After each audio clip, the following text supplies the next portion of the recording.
Power ಕೆಫೆಯಲ್ಲಿ ಮೊದಲ story. ಈಗಾಗಲೇ ಹೇಳಿದಾಗೆ ಧರ್ಮದ ಪರವಾಗಿ ನಿಂತಹ ಪವರ್ ಟಿವಿಗೆ ಧರ್ಮದ ವಿಜಯ ಸಿಗ್ತಾ ಇದೆ.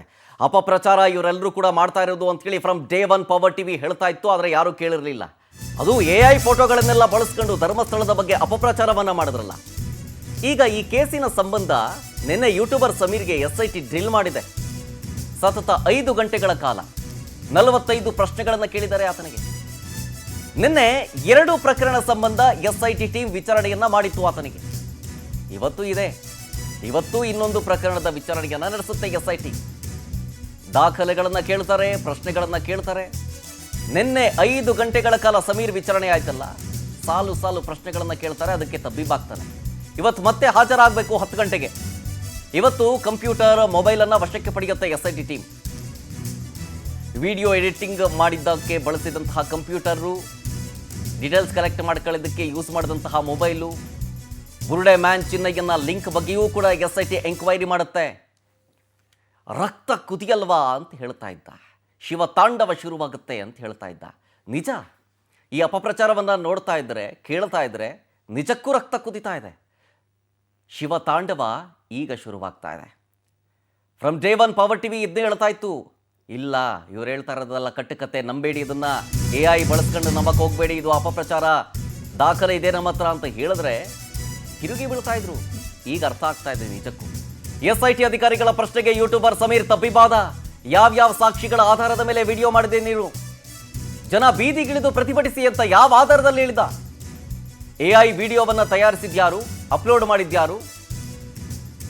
AI ಮುಖಾಂತರ ನಕಲಿ ಚಿತ್ರಗಳನ್ನು ಸೃಷ್ಟಿ ಮಾಡ್ತಾನೆ, ವಿಡಿಯೋವನ್ನು ಸೇರಿಸ್ತಾನೆ. ಅನ್ನೋದಕ್ಕೆ ಅದರ ಉದ್ದೇಶ ಏನು? ಆಕ್ಚುಲ್ ಆಗಿ ವಿಡಿಯೋದಲ್ಲಿ ಹೇಳದ್ನಲ್ಲ ಆ ವಿಷಯಗಳು, ಅದಕ್ಕೆಲ್ಲ ಸಾಕ್ಷಿ ಏನು? ಆಮೇಲೆ ವಿಡಿಯೋ ಅಪ್ಲೋಡ್ ಮಾಡಿದಂತಹ ಮೊಬೈಲು, ಕಂಪ್ಯೂಟರ್ ಎಲ್ಲಿ ಸಬ್ಮಿಟ್ ಮಾಡಬೇಕಲ್ಲ ಕೋರ್ಟ್ಗೆ, ಅದಕ್ಕೆ ಕೇಳ್ತಾ ಇದ್ದಾರೆ. ಯೂಟ್ಯೂಬ್ ಚಾನಲ್ನ ಲಾಗಿನ್ ವಿವರಗಳು ಯಾರ ಬಳಿ ಇದೆ?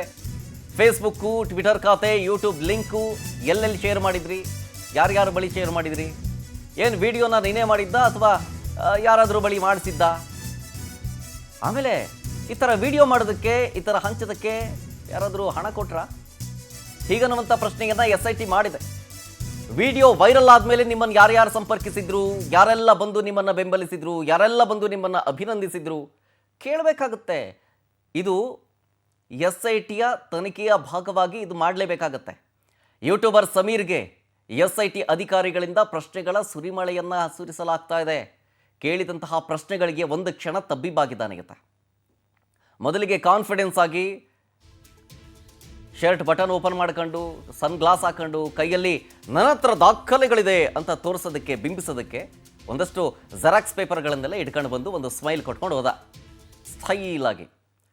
ಒಳಗೋಗಿ 5 ಗಂಟೆ ವಿಚಾರಣೆ ಎದುರಿಸಿದ ಮೇಲೆ ಸ್ವಲ್ಪ ಕುಗ್ಗಿದೆ ಆ ಆಟಿಟ್ಯೂಡು.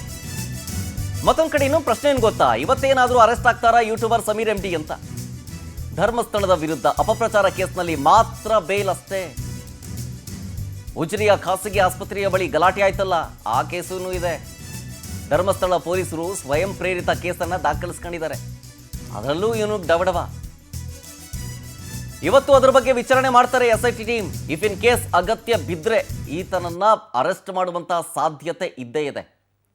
AI ಫೋಟೋಗಳನ್ನು ಬಳಸ್ಕೊಂಡು ಧರ್ಮಸ್ಥಳದ ಬಗ್ಗೆ ಅಪಪ್ರಚಾರ ಮಾಡ್ತಾನಲ್ಲ ಈತ, ಅದರ ಬಗ್ಗೆ ವಿಚಾರಣೆ ನಡೆಸಿದ್ದು.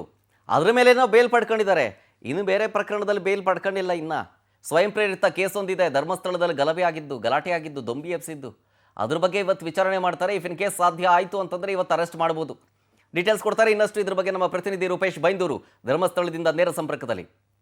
ರೂಪೇಶ್, AI ಬಳಸ್ಕೊಂಡು ಅಪಪ್ರಚಾರವನ್ನ ಮಾಡಿ ಹಿಂಗೇ ಆಗಿದ್ದು ರಕ್ತ ಕುದಿಯಲ್ವಾ, ಶಿವತಾಂಡವ ಶುರುವಾಗುತ್ತೆ ಅಂತ ಹೇಳ್ತಾ ಇದ್ದ. ನಿಜಕ್ಕೂ ಈ ಅಪಪ್ರಚಾರದ ಬಗ್ಗೆ ಜನಕ್ಕೆ ಅರಿವಾದ ಮೇಲೆ ನಿಜಕ್ಕೂ ರಕ್ತ ಕುದಿತಾ ಇದೆ. ಶಿವತಾಂಡವ ಈಗ SIT ಮುಖಾಂತರ ಕಾಣಸಿಗ್ತಾ ಇದೆ. ಈಗ ನಿನ್ನೆ ಆದಂತಹ ವಿಚಾರಣೆ ಸತತ 5 ಗಂಟೆಗಳ ಕಾಲ ಏನೇನು ಪ್ರಶ್ನೆಗಳನ್ನು ಮಾಡಲಾಗಿತ್ತು, ಜೊತೆಗೆ ಇವತ್ತು ಕೂಡ ವಿಚಾರಣೆ ಮುಂದುವರಿಯುತ್ತೆ ಬೇರೆ ಪ್ರಕರಣದಲ್ಲಿ ಅಂತ ಸಾಧ್ಯ ಇದೆಯಾ ಆತನನ್ನು ಅರೆಸ್ಟ್ ಮಾಡುವಂಥದ್ದು?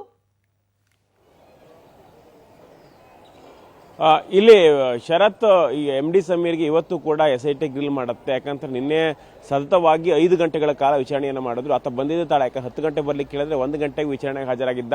ಅದಾದ ಬಳಿಕ ಹೋಗಿ ಸಾಲು ಪ್ರಶ್ನೆಗಳನ್ನು ಕೇಳಿದ್ದಾರೆ. ನಿನ್ನೆ ಕೇಳಂತ ಪ್ರಶ್ನೆಗಳು ಅಂತ ಹೇಳಿದ್ರೆ ವಿಡಿಯೋನ ಎಲ್ಲಿ ತಯಾರು ಮಾಡಿದ್ದು, ವಿಡಿಯೋ ಅಪ್ಲೋಡ್ ಮಾಡಲಿಕ್ಕೆ ಪೇಯ್ಡ್ ಪ್ರಮೋಷನ್ ಆಗಿದೆಯಾ, ಹೀಗಾಗಿ ಯಾರಾದ್ರೂ ಒತ್ತಡವನ್ನು ಹಾಕಿ ಅಥವಾ ಪ್ರೇರಣೆಯನ್ನು ಕೊಟ್ಟು ವಿಡಿಯೋನ ಮಾಡಿ ಹಾಕು ಅಂತ ಹೇಳಿ ಹೇಳಿದ್ರ, ಯಾರ್ಯಾರು ಸಂಪರ್ಕದಲ್ಲಿದ್ದೀರಿ, ಯಾಕೆ ಈ ತರ ವಿಡಿಯೋಗಳು ಮಾಡಿದ್ರಿ, ಸುಳ್ಳು AI ವಿಡಿಯೋನ ಕ್ರಿಯೇಟ್ ಮಾಡಲಿಕ್ಕೆ ಯಾವ ಟೂಲ್ಗಳನ್ನು ಕೂಡ ಬಳಸ್ಕೊಂಡಿದ್ರು, ಈ ರೀತಿಯಾಗಿರ್ತಕ್ಕಂಥ ವಿಚಾರಗಳನ್ನು ಕೂಡ ಕೇಳಿದ್ದಾರೆ.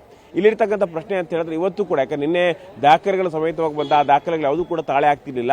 ಹೀಗಾಗಿ ಇವತ್ತು ನೀವು ಲ್ಯಾಪ್ಟಾಪ್ ತರಬೇಕು, ಅದೇ ರೀತಿಯಾಗಿ ಮೊಬೈಲ್ ಕೂಡ ಕೊಡಬೇಕು ಅಂತೇಳಿ ಹೇಳಿದ್ದಾರೆ. ಹೀಗಾಗಿ ಇವತ್ತು ಲ್ಯಾಪ್ಟಾಪ್ ಮೊಬೈಲ್ ಎರಡನ್ನೂ ಕೂಡ ಕೊಡಬೇಕಾಗುತ್ತೆ. ಅದೇ ರೀತಿ ಇದು ಇವತ್ತು ಆ ಅಪಪ್ರಚಾರ ಮಾಡದ ಕೇಸ್ ಸಂಬಂಧಪಟ್ಟಂತೆ ವಿಚಾರಣೆ ನಡೀತಿದೆ. ಅದಾದ ಬಳಿಕವಾಗಿ 2 ಕೇಸ್ ಕೂಡ ದಾಖಲಾಗಿದೆ. ಒಂದು ಸುಮೋಟ ಕೇಸ್, ಮತ್ತೊಂದು ಇಲ್ಲಿ ಮಾಧ್ಯಮ ಪ್ರತಿನಿಧಿ ಕೊಟ್ಟಂತ ಕೇಸ್. ಬೆನಕ ಆಸ್ಪತ್ರೆ ಎದುರುಗಡೆ ಇಲ್ಲಿ ಇವರೆಲ್ಲರೂ ಕೂಡ ಇರ್ತಾರೆ. ಈ ಸಂದರ್ಭದಲ್ಲಿ ಮಾಧ್ಯಮ ಪ್ರತಿನಿಧಿಗಳು ವರದಿಗಂತ ಹೋದಾಗ ಅವ್ರ ಮೇಲೆ ಹಲ್ಲೆ ಮಾಡ್ತಾರೆ. ಮಾಧ್ಯಮ ಪ್ರತಿನಿಧಿಗಳು ಕೂಡ ಬಿಡಲ್ಲ, ಯಾಕಂದ್ರೆ ಸುಳ್ಳು ಎಲ್ಲವೂ ಕೂಡ ಬಯಲಾಗ್ತಾ ಇದೆ ಅಂತೇಳಿ ಹತಾಶೆಗೊಂಡು ಮಾಧ್ಯಮ ಪ್ರತಿನಿಧಿಗಳ ಮೇಲೂ ಕೂಡ ಹಲ್ಲೆ ಮಾಡುವಂತ ಪ್ರಯತ್ನಗಳು ಹಲ್ಲೆಗಳನ್ನು ಮಾಡಲಾಗುತ್ತೆ. ಹೀಗಾಗಿ ಆ ಸಂದರ್ಭದಲ್ಲಿ ಮಾಧ್ಯಮ ಪ್ರತಿನಿಧಿ ಕೊಟ್ಟಂತ ದೂರಿನ ಆಧಾರದಲ್ಲೂ ಕೂಡ ಸಮೀರ್ ಆಗುತ್ತೆ. ಸಮೀರ್ ಯಾಕೆ ಈ ತರ ಇದು ಮಾಡಿದ್ರಿ, ಮಾಧ್ಯಮ ಪ್ರತಿನಿಧಿಗಳೇ, ಮಾಧ್ಯಮ ಅಂತ ಹೇಳಿದ್ರೆ ಇಲ್ಲಿ ಒಟ್ಟಾರೆಯಾಗಿ ಇದರದ 4ನೇ ಅಂಗ ಅಂತ ಹೇಳಿ ಕರೆಯಲಾಗುತ್ತೆ, ಭಾರತದ 4ನೇ ಅಂಗ ಅಂತೇಳಿ. ಈ ತರ ಮಾಡುವಂತ ಪ್ರಯತ್ನ ಯಾಕೆ ಮಾಡಿದ್ರಿ ಅಂತೇಳಿ ಪ್ರಶ್ನೆಗಳನ್ನು ಕೇಳಲಾಗುತ್ತೆ. ಹೀಗಾಗಿ ಆ ಪ್ರಕರಣ ಸಂಬಂಧಪಟ್ಟಂತೂ ಕೂಡ ಸಂಕಷ್ಟ ಸಮೀರ್ಗೆ ಮುಂದುವರೆದಿದೆ. ಹೀಗಾಗಿ ಈ ಪ್ರಕರಣ ಸಂಬಂಧಪಟ್ಟಂತೆ ವಿಚಾರಣೆ ಆಗುತ್ತೆ. ಅದಾದ ಬಳಿಕ ಧರ್ಮಸ್ಥಳ ಪೊಲೀಸರು ಸುಮಾಟ ಕಾಲಕ್ಕೆ ಒಂದು ದೂರನ್ನು ಕೂಡ ದಾಖಲಿಸಿಕೊಂಡು, ಯಾಕಂದ್ರೆ ಅಕ್ರಮವಾಗಿರ್ತಕ್ಕ ಗುಂಪನ್ನು ಸೇರಿದ್ದಾರೆ, ನಾವು ಯಾವ ಒಂದು ಗುಂಪು ಸೇರ್ಬೇಕಾದ್ರೆ ಪ್ರತಿಭಟನೆ ಮಾಡ್ಬೇಕಾದ್ರೆ ಒಂದು ನೋಟಿಸ್ ಅನ್ನು ಕೊಡಬೇಕಾಗುತ್ತೆ, ಅನುಮತಿಯನ್ನು ತೆಗೆದುಕೊಳ್ಬೇಕಾಗುತ್ತೆ. ಈ ಅನುಮತಿಯನ್ನು ತೆಗೆದುಕೊಳ್ಳದೆ ಒಂದು ದೂರನ್ನು ಕೂಡ ಕೊಡಲಾಗಿದೆ, ಒಂದು ಪ್ರತಿಭಟನೆಯನ್ನು ಮಾಡಲಾಗಿದೆ. ಈ ಪ್ರತಿಭಟನೆ ಯಾಕೆ ಮಾಡಿದ್ರೆ ಪ್ರಶ್ನೆಯನ್ನು ಮಾಡಲಾಗುತ್ತೆ. ಹೀಗಾಗಿ ಅಕ್ರಮ ಕೂಟ ಸೇರದ ಕೇಸ್ ಕೂಡ ಇದೆ, ಮಾಧ್ಯಮ ಪ್ರತಿನಿಧಿ ಅಸಾಲ್ಟ್ ಮಾಡುವಂತ ಕೇಸ್ ಕೂಡ ಇದೆ. ಹೀಗಾಗಿ ಈ ಕೇಸ್ನ ವಿಚಾರಣೆ ಆಗುತ್ತೆ. ಈ ಕೇಸ್ನಲ್ಲಿ ಒಂದು ಕೇಸಲ್ಲಿ ಮಾತ್ರ ಬೇಲ್ ತಗೊಂಡಿದ್ರೆ 2 ಕೇಸಲ್ಲಿ ಬೇಲ್ ತಗೊಂಡಿರಲಿಲ್ಲ. ಅಗತ್ಯವಿದೆ ತನಿಖಾಧಿಕಾರಿಗಳು ಸಮೀರ್ ಪಾತ್ರ, ಮೇಜರ್ ಪಾತ್ರ ಸಮೀರ್ದೆ ಅಂತೇಳಿ ಕಂಡು ಬಂದ್ರೆ ಸಮೀರ್ನ ಅರೆಸ್ಟ್ ಮಾಡಬಹುದು ಅಂತ ಹೇಳಲಾಗ್ತಾ ಇದೆ. ಒಟ್ಟಾರೆಯಾಗಿ ಸಮೀರ್ಗೆ ಮತ್ತೂ ಕೂಡ ಸಂಕಷ್ಟ ಮುಂದುವರೆದಿದೆ ಅಂತ ಹೇಳಬಹುದು. Sharath. Okay, thank you Rupesh ಡೀಟೇಲ್ಸ್ಗಾಗಿ.